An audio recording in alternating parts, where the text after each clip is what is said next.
I'm Cameron Deslaurier. My pronouns are he, him, his. I'm a senior natural resources major with a minor in English and a minor in writing. I'm part of the Tabletop Role-Playing Club. I'm also part of Wildlife Society. I'm an RA for Gender Inclusive Housing, and I also work at the Rainbow Center. I feel like because that I have multiple identities that fall under the LGBTQIA+ umbrella, like the way that I identify with the community is very nuanced. There's some times when some parts of my identity are more salient, like some days being trans feels more salient because of the kinds of interactions that I have. Some days being queer feels more salient. Sometimes, it's different aspects of my identity.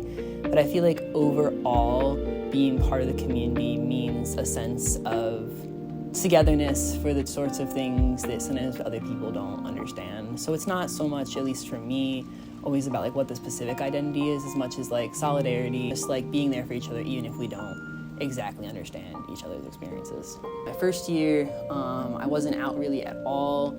Only a couple of my close friends knew, so it didn't really affect my day-to-day life.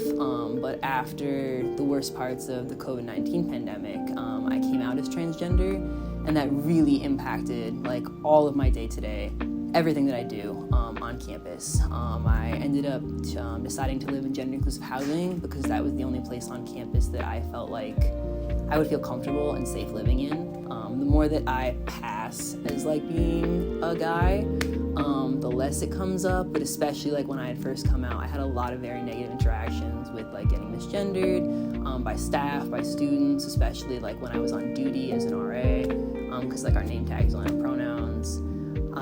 And also just having professors that wouldn't respect my pronouns, or being really stressed about, okay, how am I gonna go to the bathroom? Because there's only so many gender neutral bathrooms. And like I said, I'm a natural resources major. That's an older part of campus and we don't have a lot of gender neutral bathrooms there. Even now, I think something that really doesn't occur at the university is that sometimes people who use the men's bathrooms menstruate and there's no products there.